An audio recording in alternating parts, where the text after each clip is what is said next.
বন্ধুরা, আমার পাশে যে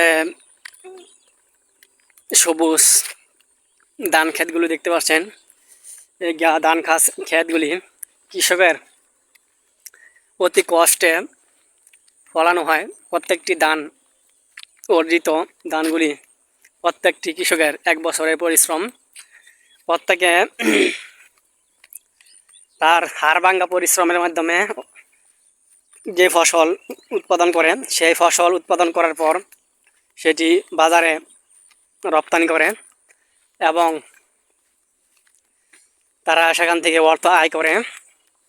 আর কিছু কিছু ক্ষেত্রে কৃষক আছে যাদের নিজস্ব জমি রয়েছে, তারা নিজেদের ক্ষুধা নিবারণের জন্য ফসল উৎপাদন করে থাকে।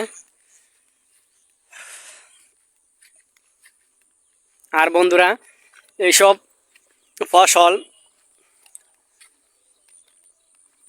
বর্তমানে যে ফসল দেখতে পাচ্ছেন, নিয়ে হলো বোরো চাষ। বোরো চাষ করার ফলে যে উৎপাদন হয়, এই উৎপাদনের অংশগুলি তাদের প্রত্যেকের বাসায় গোডাউনে জমা না রাখে, খাদ্য সঞ্চয় করে রাখে।